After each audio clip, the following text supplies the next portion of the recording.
Okay ah. Okay, 3, 2, 1. Okay. Menurut kebenaran, jin-jin itu memang wujud meskipun kita tidak dapat melihat mereka. Kita akan menerima padah jika kita berkawan dengan jin-jin. Kita adalah ciptaan Tuhan. Hukum akal bercanggah dengan hukum penyingkapan. Kita hidup di dunia ni adalah bukan perkara yang sia-sia.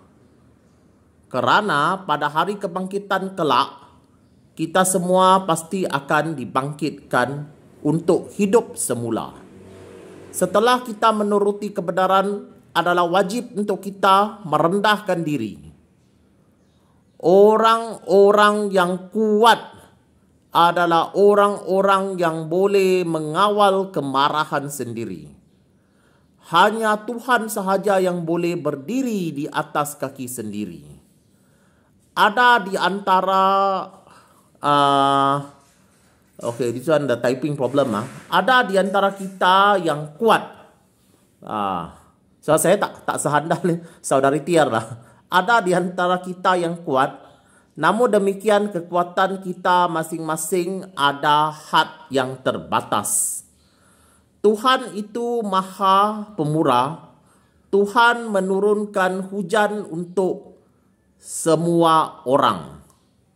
Kita harus membuat wasiat yang sah dari segi undang-undang selagi kita masih hidup. Jadi minta maaf lah yang tadi tu tercicir lah. Sepatutnya saya kena edit lah, cek betul-betul sebelum saya bacakan ni lah.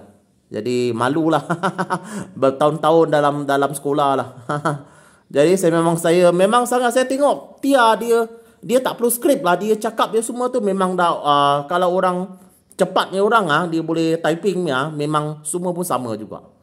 Memanglah saya rasa kalau nak katakan mungkin dikatakan dia guru bahasa Melayu ke dekat Jakarta ke, saya tak tahulah tu semua tu, tapi baguslah dia punya bahasa dia sangat jelas lah. Boleh katakan kalau kita tengok Datuk Najib kalau kita tengok Datuk Seri Najib, dia kalau macam dia bahasa Melayu dia tak pandai, tapi kalau macam dia English semua terus English, tak ada campur bahasa lain langsung. Memang keunikan tu lah. Macam Rasita lah. Rasita kalau dia English semua dia English je. Dia tak ada katakan campur Melayu-Melayu, tak ada English only this one. Jadi kalau macam Tia dia tak apa, dia punya masa dia pun sudah lepas. Tapi kalau macam dia Melayu saya tengok dia semua Melayu je. Macam dia guna perkataan bahawa.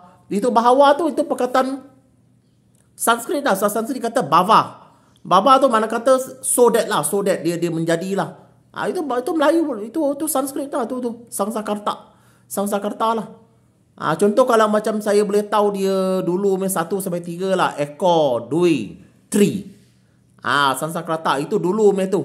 Itu sebelum siji loro telu. Ekor, dui, tri. Itu saya tahu tu. Yang lain-lain saya tak tahu lagi tu. Itulah bineka ikut tunggal. Bineka ikut tunggal lah. Dia pelbagai.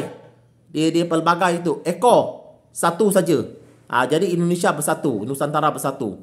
Tunggal pun satu juga. Bineka tu bermacam-macam. Macam-macam jenis tu. Macam-macam jenis. Okey, terima kasih lah. Amin.